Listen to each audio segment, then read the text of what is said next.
Okay, so, habang yung mag-aama ko ay nasa game, at tinitry niya si Keshara para sa Sunday, ako naman busy na nagpipintura, diba? So, ganyan lang talaga, tulungan. Pagka busy ako, yung asawa ko nagpipintura, naglilinis, ganyan.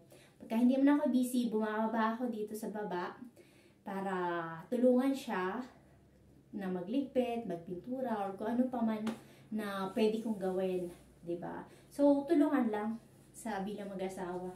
Kasi, pagka umupa ka ng tao na gagawa nito, medyo mahal. Eh, kaya naman namin gawin. So, kami na lang. Kaysa umupa pa kami. So, ayan, nagpipintura na mi.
Wala.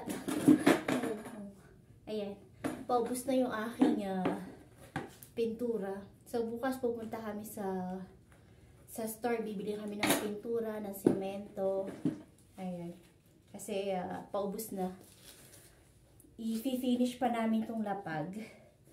So, kaya, kailangan bumili ng mga gamit. Ayan. Yung may pumatak yung pintura sa buhok ko. Medyo tahimik. Wala kasing dalawang bata. Okay.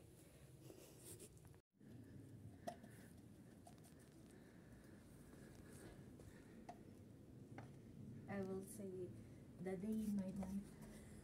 The day in my life.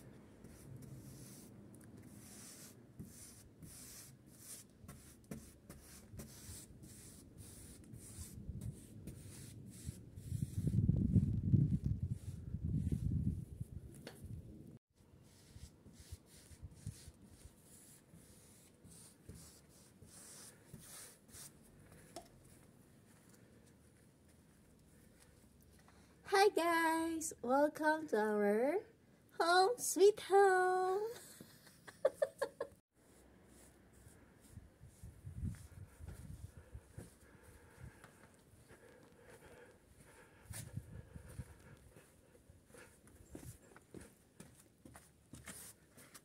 So guys, today ako ay nagpe-paint because after naming mag-finishing sa loob dahil nagre-renovate kami ngayon na aming home sweet home.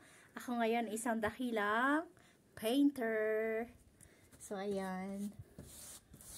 We are so lucky that we are owner now here in Switzerland. Yes, yes mga kapatid. Sobrang happy, thankful, blessed, lahat-lahat na. Kasi in 2 years, nagkaroon na kami ng sarili naming bahay dito sa Switzerland.